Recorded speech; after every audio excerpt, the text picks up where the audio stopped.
Hello there, everyone, and welcome to the HR Innovation Virtual Series. My name is Shane, and I'm going to be your host for today. Today's virtual workshop, as you probably know, is going to be led by Mia van Stralen, who is the HR Director over at IBM. And Mia's going to be discussing how to leverage gamification to increase employee engagement. So quite a hot topic and an interesting topic at the moment.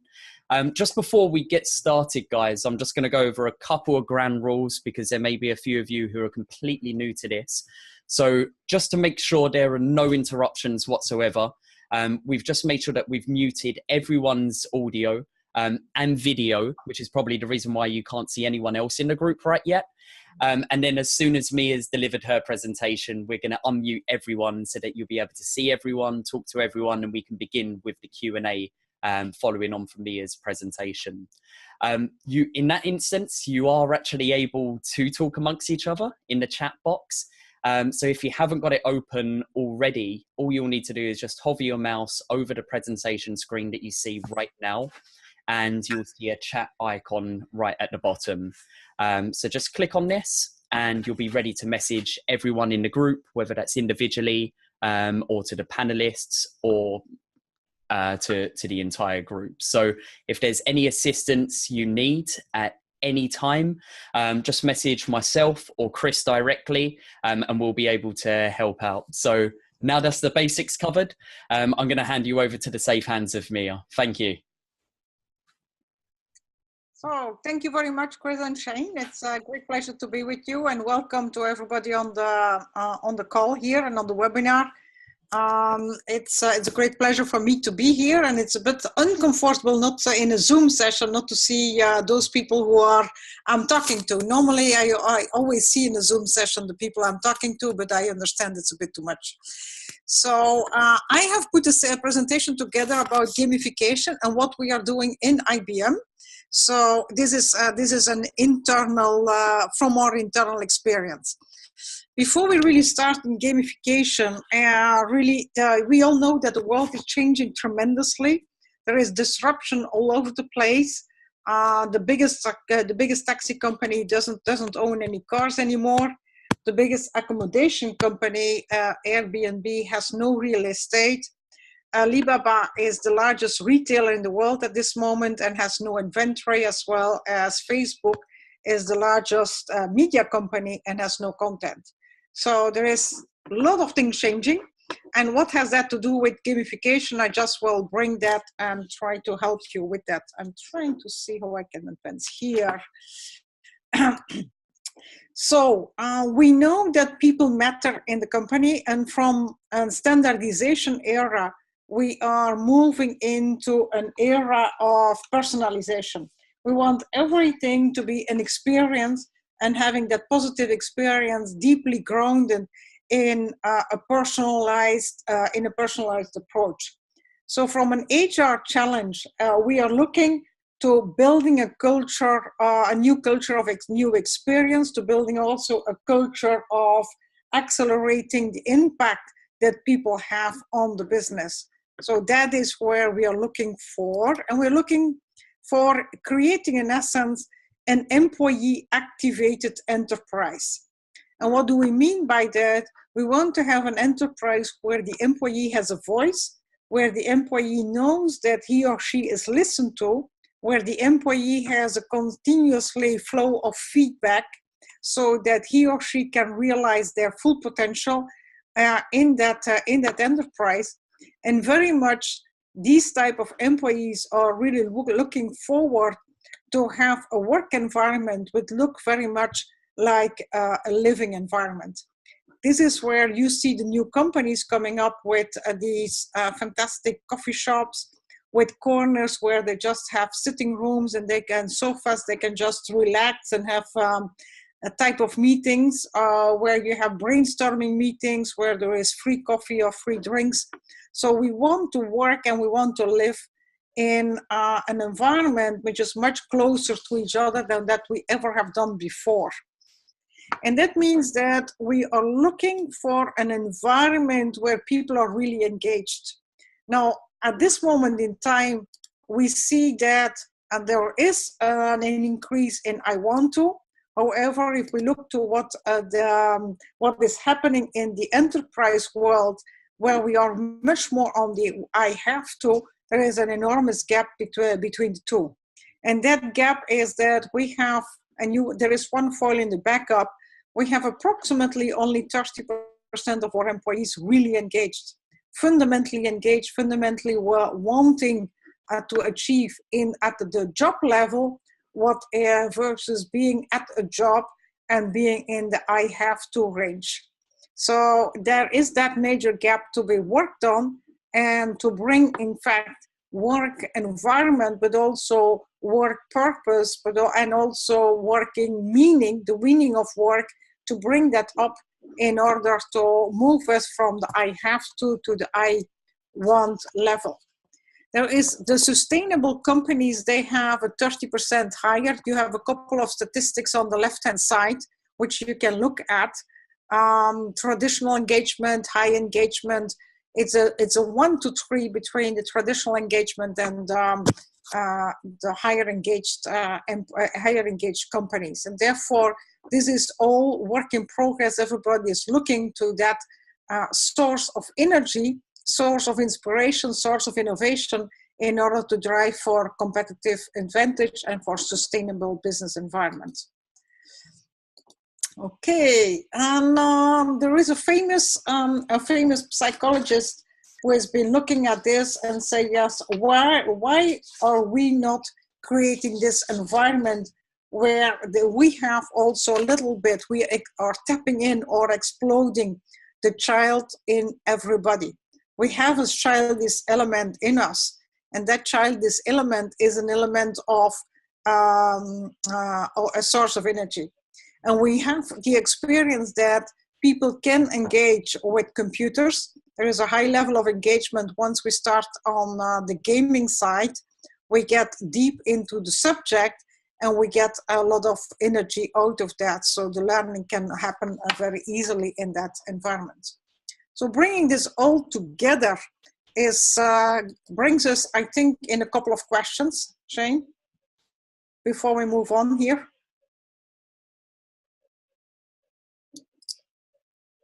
Yeah, Paul. So the first question I wanted to ask you, in order to make this a little bit interactive, how much has your enterprise adapted to work-like living? Are you just starting? Are you well underway? Or are you in advanced status that you have agile workplaces and you are working in that way? So I'm going to answer as well. So you will see we are well underway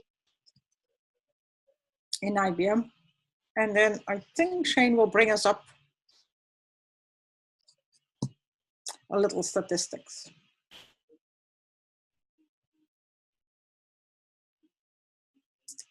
Unmute yourself and say give it a few more seconds. Okay, I'll just give it a few more seconds here, Mia, just to let everyone else have a chance to cast their vote. And then as soon as they do, I'll put over the next question that you have. That will be fantastic. And by the way, here's the statistics so that you could just pull up. Sorry if you didn't have a chance to vote already. Just make sure you're a little bit quick at it. Next question.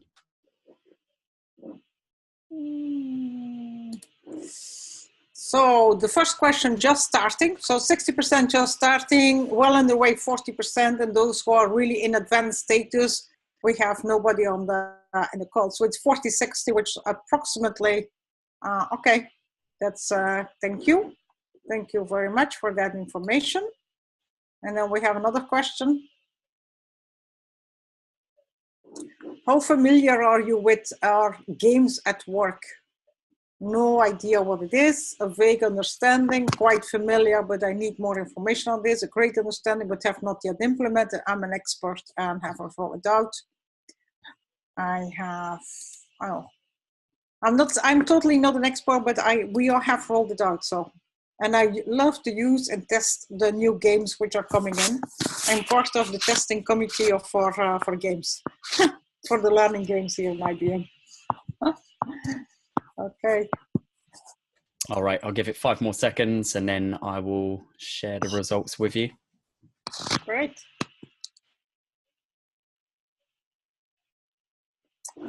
Okay, games at work. No idea what it is. 24, let's say 1/4. A vague understanding, 38. Quite familiar, but I need more information, 29. Great understanding, not yet implemented. I'm an expert on this and have rolled this out in our company, 5%.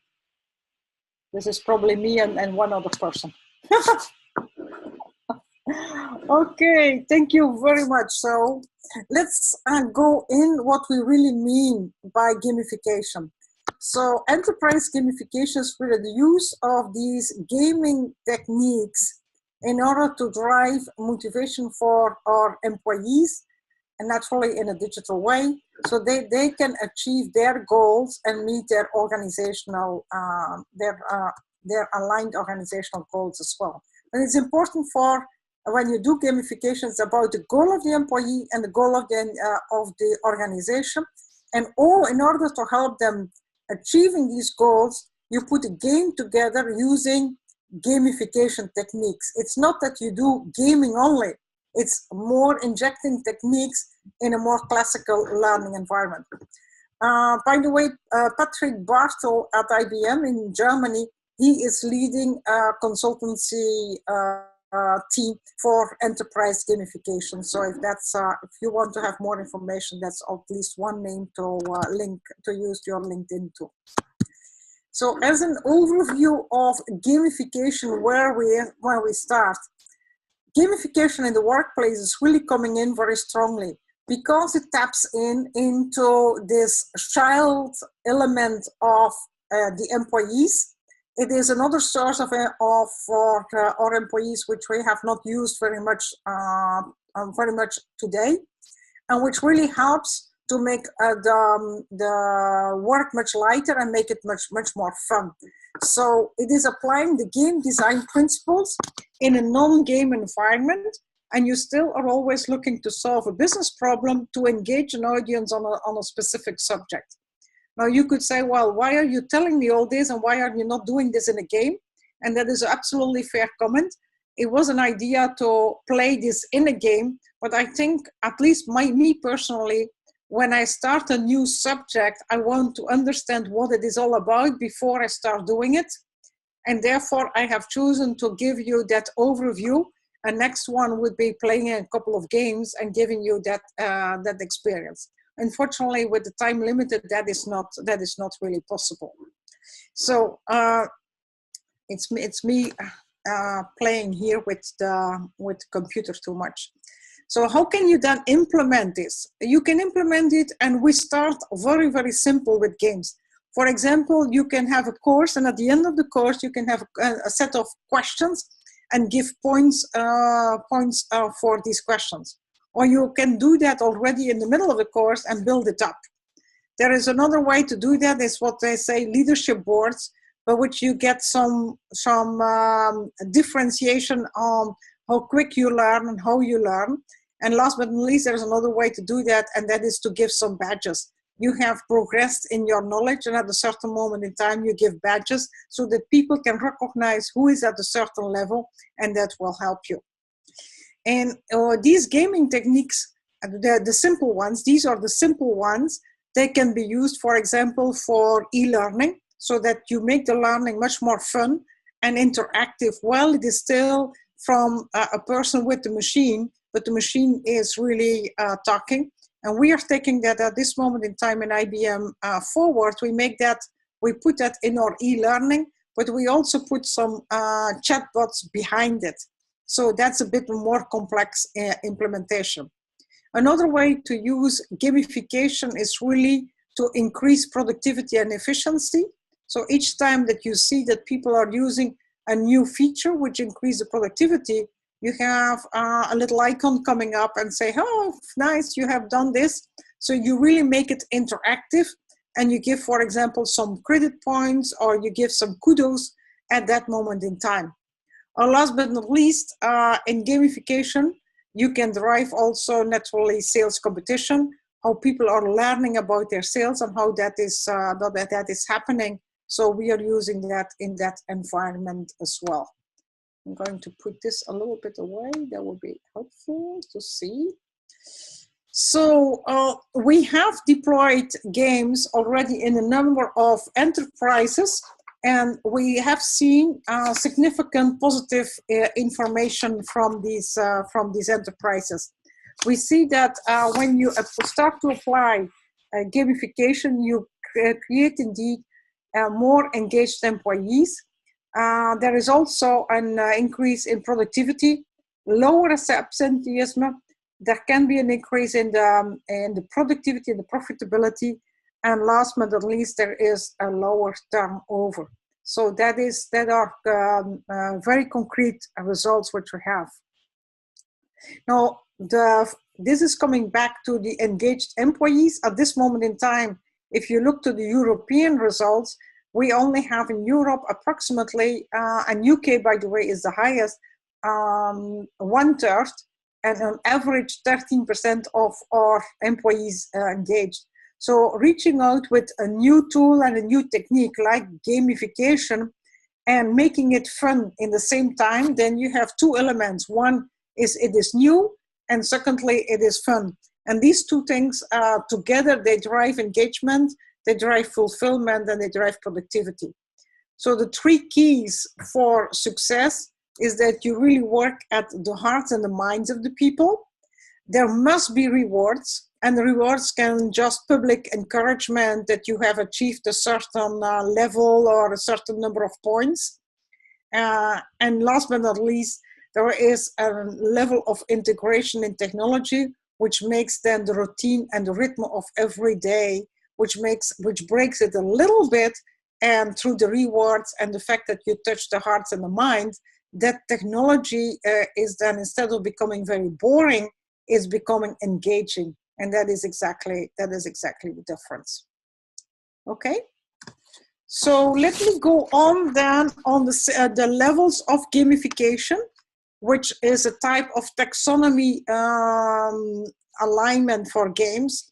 You can use the games at different levels. Naturally, you start with the simplest ones, which is recall and memorization games.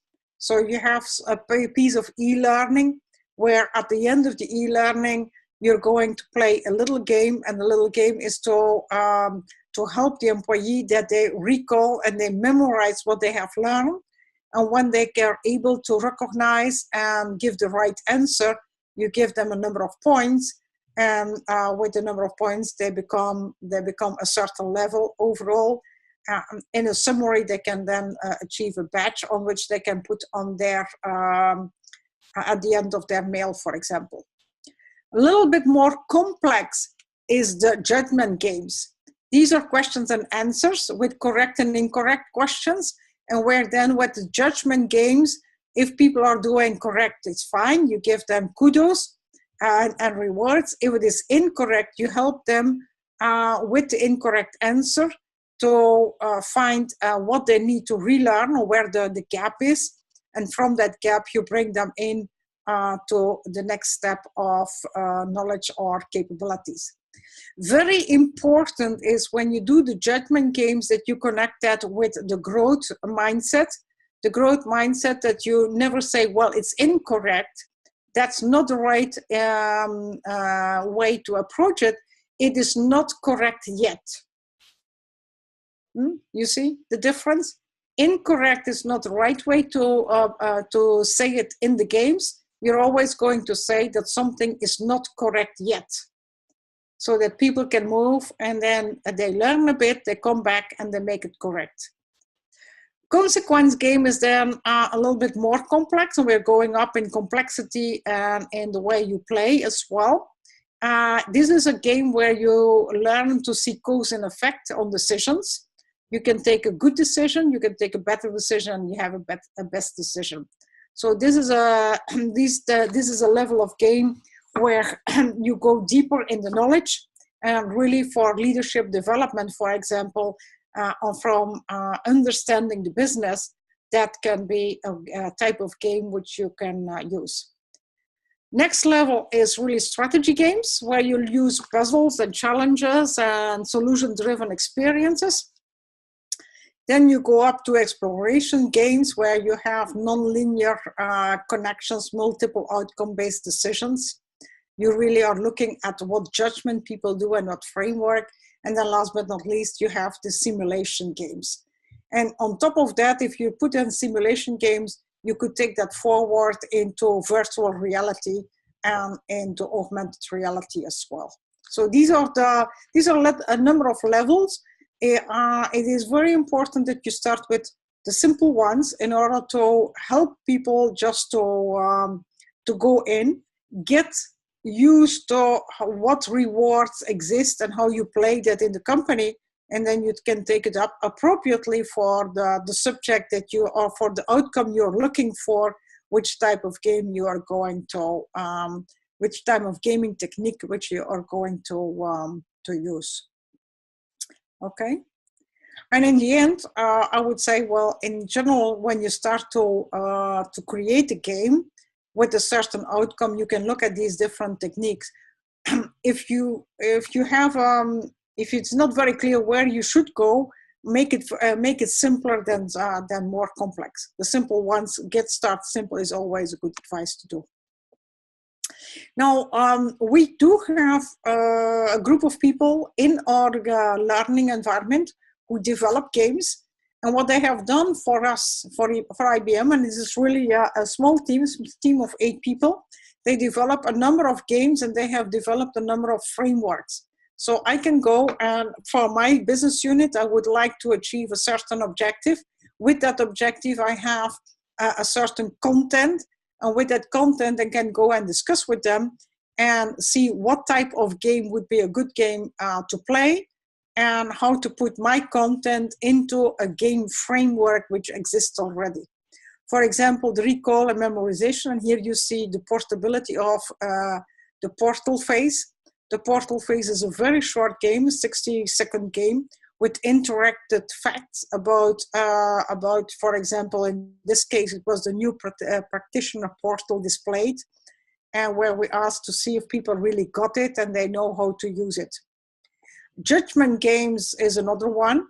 For our cloud education, we created a cloud game show, where the game is about how deep you understand the IBM's cloud solutions. So that is, and by the way, several of these games are also in different languages in order to make it more fun, but also to reach a greater audience. Another game which we created is the Disrupt game. That is a game for cause and effect, and that represents scenarios to the learner to think through how to apply their knowledge, and it's really a nice game as well. Last, we have a strategy game, and then a next city game. So now each of these games there is behind the games a type of framework, and then for the next game we create, we reuse the framework, we come up with the pictures which we would like to use as a business unit, and then we can very quickly put these games online. So something like a 3 to 5 day work for 1 or 2 people, and you have the game up and running for the whole business unit. Okay. Here, the Disrupt game, for example, that was launched in the beginning of this year, and this screenshot is already from the middle of the year. You see that in the middle of the year, we had very quickly 36,000 people who have downloaded and played with this game. We also keep the rating for each of these games going up. The rating was 4.5 on a scale of 5, which is naturally very good. Another game more on disruption, that was the interactive game, and that interactive game also got very good ratings. You can see there we had that going on. Okay. This is a couple of feedbacks of these games. So we see that in our company, people really love to game. They love to use it. It's a great experience to learn.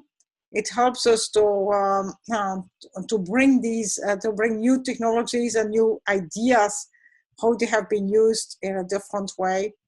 It reinforces our mission and our purpose. So that's the way with them. Now, I talked a little bit about cognitive in the beginning. As you know, IBM is very much into cognitive, and behind these gaming techniques, we also have cognitive. We are not only doing that in IBM, we are also doing that with a number of clients.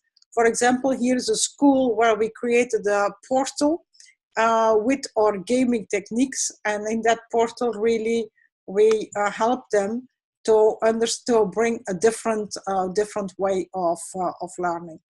And you see a couple of other examples. IBM Serious GameLab here. That is the game example which we have. The Mythical Minecraft, which integrates Watson into the Minecraft game, so that also Watson, and then another exploring for the BlueMix environment. BlueMix, which is the Watson cloud development platform where you can find the gaming as well.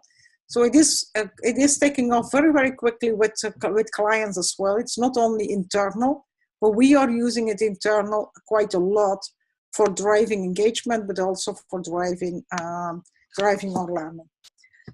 I am just closely to the top of the hour, Chris and Shane, and I think we are up for a couple of other questions. Sure thing. Let me get them filed.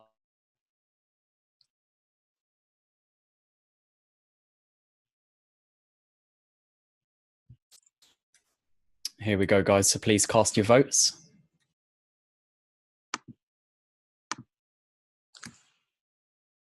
As you know, I'm a fan. That's the reason why I want to speak about it.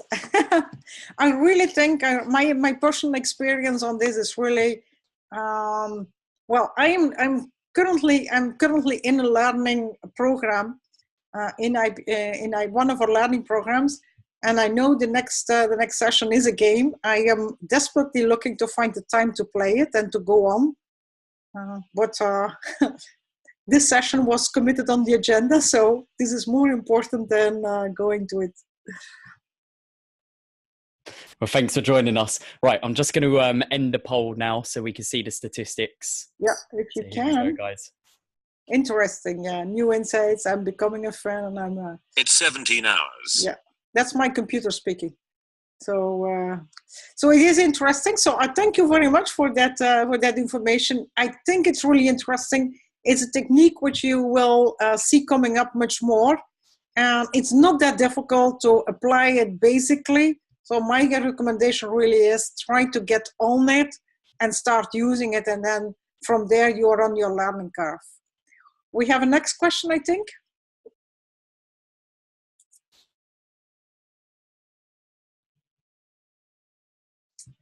Oh, there we go. You should all be able to see that.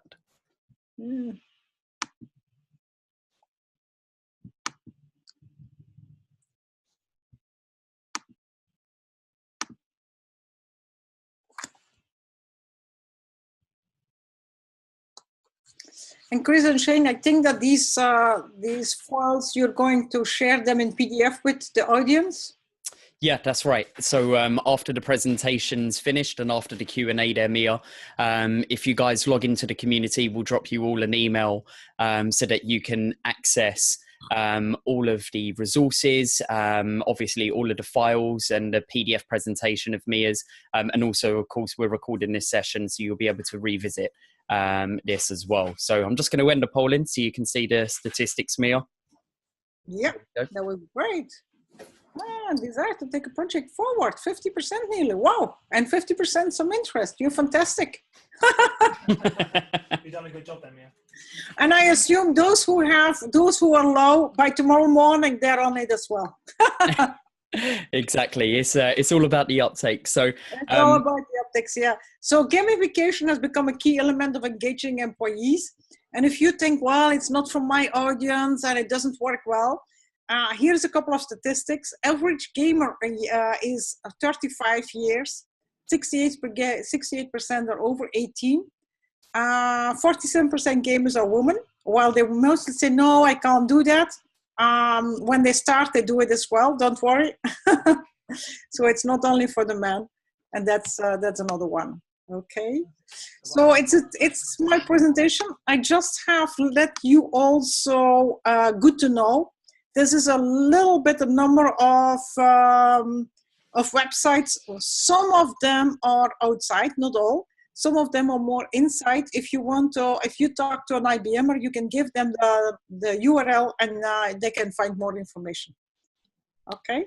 So Excellent. I thought that was helpful. That was helpful for you. A little bit. Oh yes, the training magazine. There you have Learning Design Challenge. Training magazine has picked this gamification also up.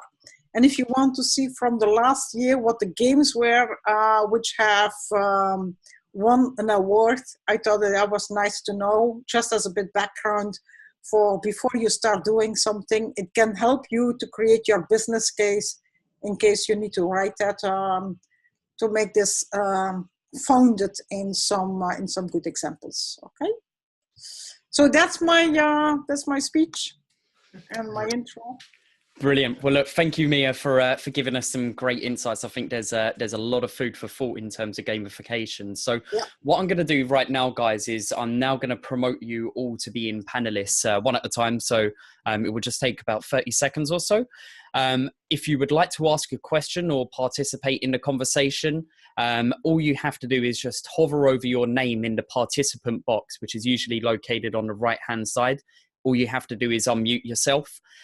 What I would like to just say is when you do ask a question, just take a second just to introduce yourself, the organization you represent, so that we can all get to know each other in this group. And then lastly, once you've asked your question, just make sure that you mute your microphone when you're not talking to reduce any background noise. Okay, so I'm just going to promote you all in.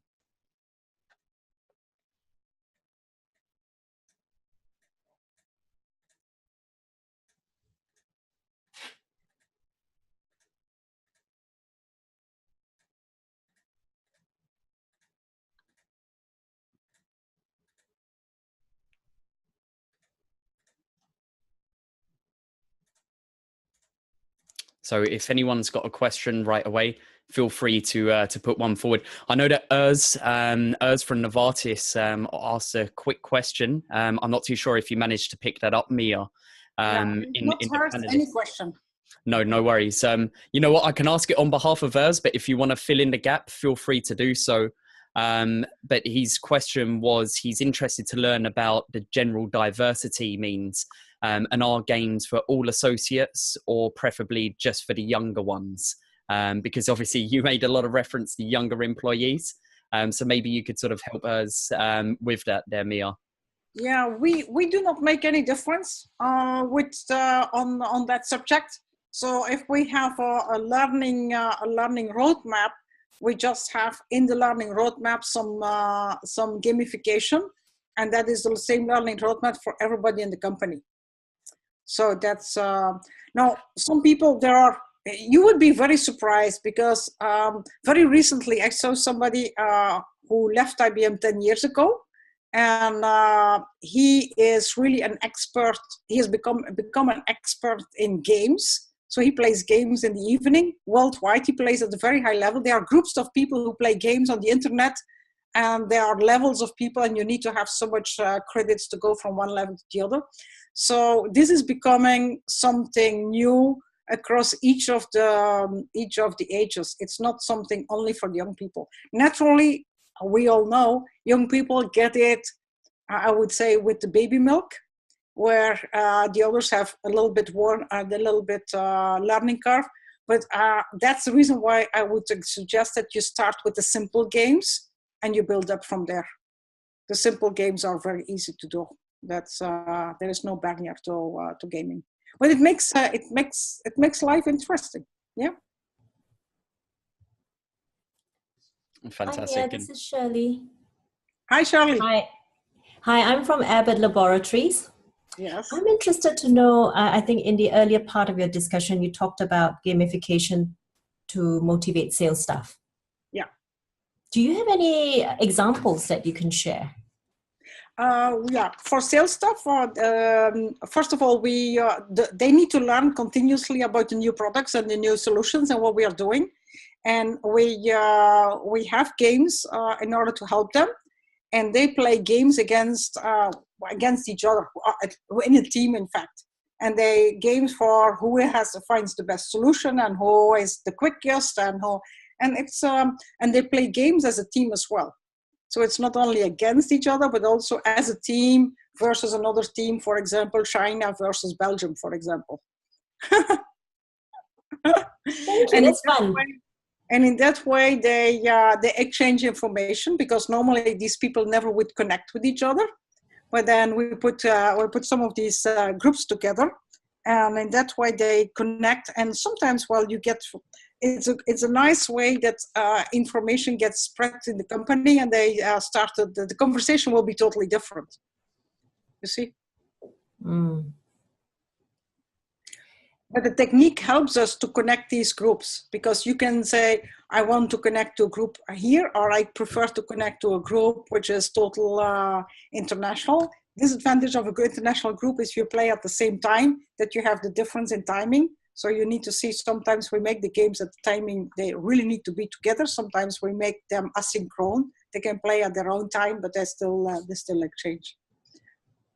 Yeah, we use it a lot in sales. And I think we should use it more. That's my background. Excellent. And has anyone else got any other questions? I know that Elaine over at MediaCom, if I'm correct, just asked me where sort of your statistics were from. So I do apologize, Elaine. I'm not too sure what slide you were referencing there, but by all means, if you can join into the conversation, please feel free to just direct that straightly to Mia, or if Mia, you can fill in the gaps, that would be great. Yeah, I don't, Elaine, hi. What statistics are you looking for? Hi, Mia. Hi. It was the statistics. I don't hear you, Elaine. Oh, hello? Yes, no, it's a bit better. Oh, okay. Yeah. I think it was the penultimate slide in your deck when you had some statistics about gamers and who gamers were and where they were from around the world, their age and gender, etc. I just wondered which market those stats were from. I'm looking at all my slides. Which slide that would be? It was one of the very last ones. So which market was your statistics from? Oh yeah, gamification came from yeah. There was the statistics. I think this is coming from the Entertainment Software Association. Is it country specific? No, it's worldwide. Right. Okay. But I gave you the source. If you have when you get to the deck, this I always put a reference to where I get the data from.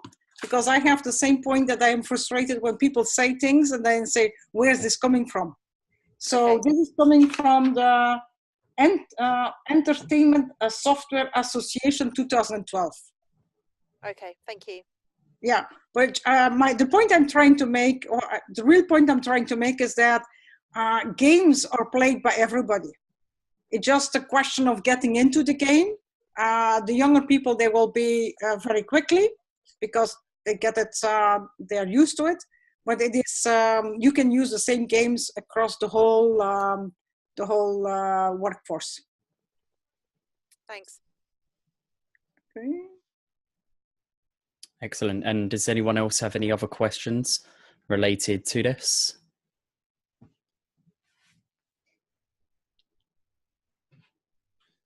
Shane, ask a question. Mia, one of the questions I had is how do you get started on this? If you're a HR leader looking to do this, how do you get started? Yeah, Mia, Chris just asked me a question. I'm not too sure if you just heard that, but how do you actually get started into gamification? Because you're a HR leader, and I suppose one of the biggest areas which, you know, we're trying to establish as a business and organizations that I worked in is, where do you actually start with this?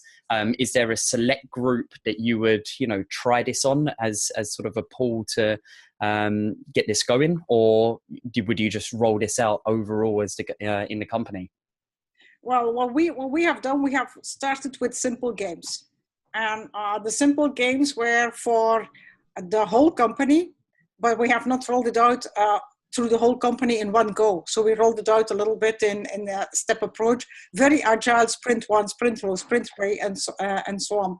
So we started with simple games and we brought it into our learning curricula.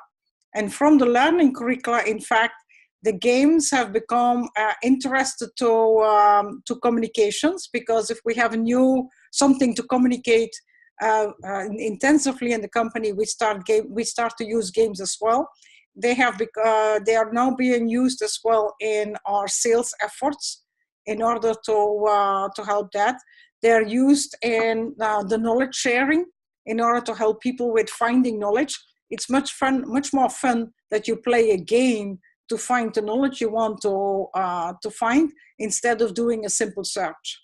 You see, but in the end, you come to the same conclusion. You come to the same outcome, but it is to add a level of fun to do the work instead of going from one search to the other. That's a little bit the trick.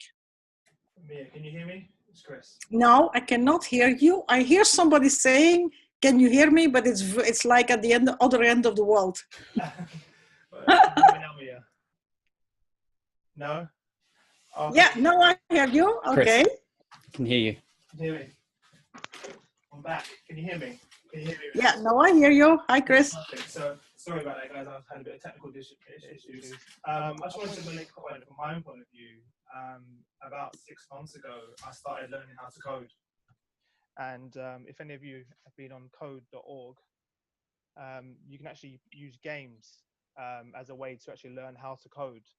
And I have a 6-year-old nephew who's now sort of gone past the stage of being able to code by using, Disney games or any games really to use. And there's certainly something I can see more and more now. And in fact, I was actually babysitting a few weeks ago, and he's now got to the point where he's coding at a level that I don't even understand, and he doesn't even realize he's coding, and it's just by playing a game. So I can certainly see the impact from that standpoint. And I think one of the questions that I get when I'm having these conversations, as Shane mentioned earlier, is everyone seems to be very interested in this, but from a technical standpoint, it's, where do we start? Are there, of course, you're IBM, so I'm sure you have a lot of talent internally to build these games. But if I'm a company looking to get into gamification, where would you recommend taking the steps in terms of different partners that can help us build the games? Where do we start? Yeah, well, there is a very simple way to start, and that's on Bluemix. Bluemix is a development platform in IBM. It's, by the way, it's software as a service, so you pay as you go. You start free, and there is a little bit of consultancy from IBM which you can buy, which can help you to get started. Okay. And that consultancy is more what to target, which game to select, and then take the first framework, plug your content in, and help you go. Fantastic. So they already have the templates ready. They have the templates ready. Yeah, that does exist. And for example, you would not expect, but it's extremely, from all the European countries, it's most popular in Germany, and the second country is France. Really? Yeah. I wasn't expecting that. I know this thing on gaming. I mean, this is from IBM's business. I'm not saying this is not statistics. It's from our business, but it's really a number of very unexpected results coming out of this. So because you think about German people, very disciplined, very organized, very logical. Well, you put games in, things becomes very lighter, and they love it. Fantastic. Where does this normally sit within the business? Who's the person who normally controls this within an organization? Is it HR traditionally? It can be HR. What I much more see as HR role is to promote this as one of the tools. Okay. Because just like you have a note sending to all employees, you can send the game to all employees to get something done. Or to achieve a certain outcome. So for me, it's more a tool than owning it. Sure. You see, I think it's one of the options in your toolbox. It's a tool which brings some fun. So it breaks a little bit down the level of stress. It connects people easily to each other. It overcomes some barriers of change by, I don't want this, and this is new, and what it is. from the moment people get a little bit into the game, they forget that they are doing something new and they get very engaged. It brings the child out of us more than with other tools. And last but not least, from that child it becomes much more like work and living becomes much closer to each other, which in any case is a trend to go. Perfect. And I suppose you're almost you're hacking culture from that standpoint of view, because You're definitely creating a different culture with bringing that in, yes. Yeah, I think we're all living on the mobile first world as well, right? So if you're thinking about adoption, I think there's so many new tools and there's so many new flashy technologies out there that it can become overwhelming. So the better you can make it more user friendly in a way that people already react in. You only need to be on the train to look at everyone's hand and they have one of these in.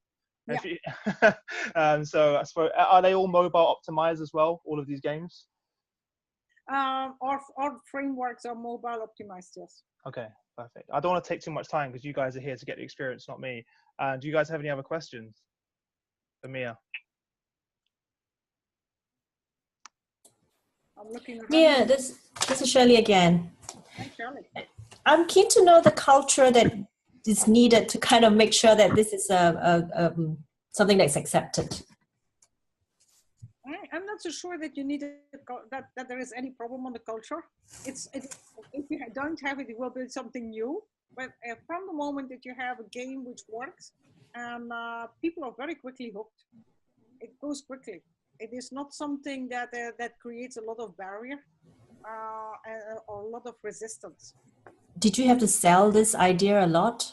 Or? No. Okay. Also because we started with very simple. Instead of doing a little test at the end, you play a little game, and then with the game you get a couple of credits, and you need to collect 8 credits, and then you get you say, well, okay, you have enough. You are becoming a master in this subject, which is a big term for you know. But you invent the terminology. Or you played that game, or you're a genius on blah blah blah blah blah, and you make it specific. So it really helps. People feel good when they win in the game, or when they reach a certain level where there is a little bit reward, and then they can put it in the footer of their email, or they can put it on their somewhere in social media in IBM. That helps.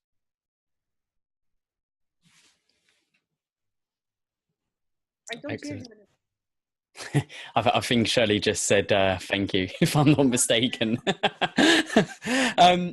I've got one question, Mia, and it's on behalf of Urs over at Novartis. And it's a real simple question, but he's just asked, can you give him an estimate of the costs of a simple game and a strategic game, just to get a sense of what the financial investment is, investing in gamification?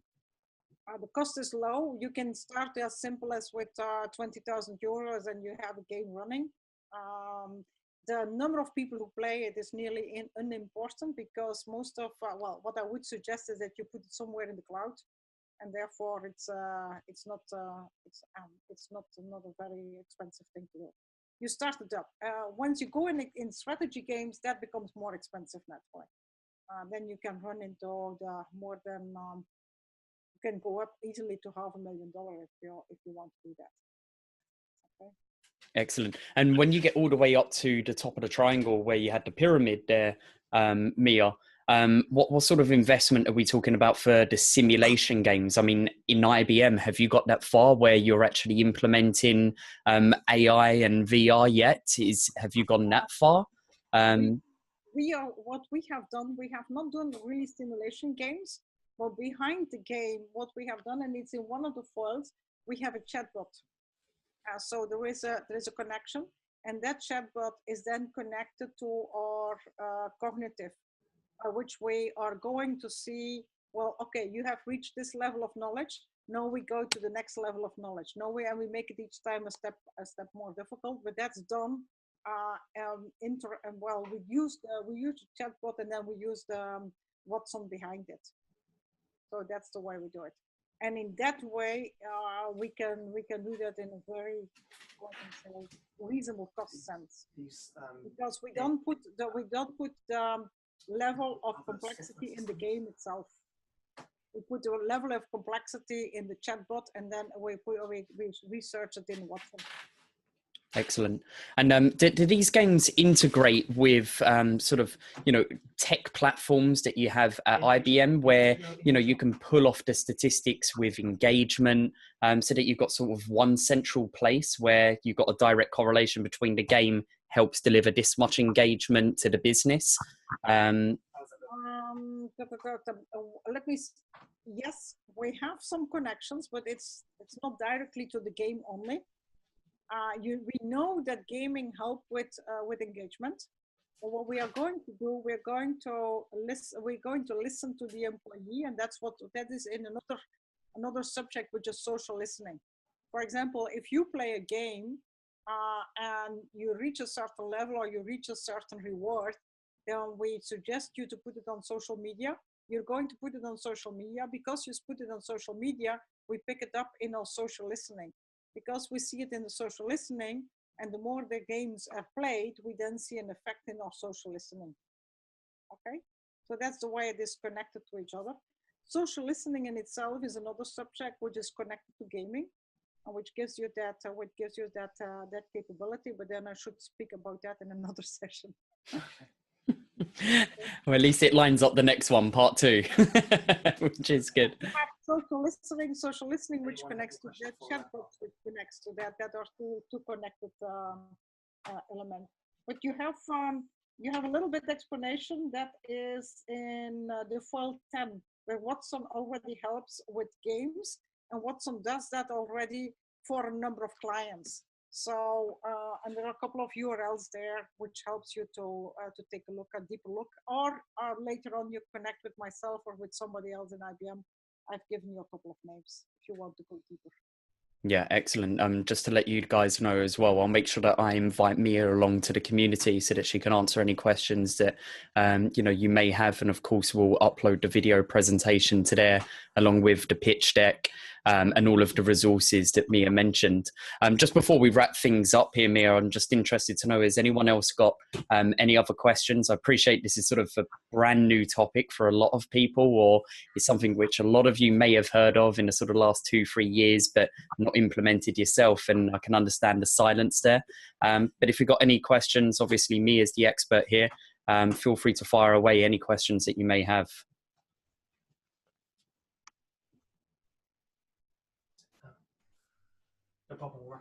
All right, so seems like that's pretty much everything here, Mia. So thank you so much.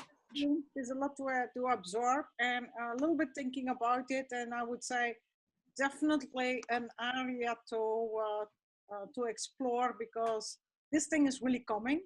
It's just a technique, like you would say, other techniques are there.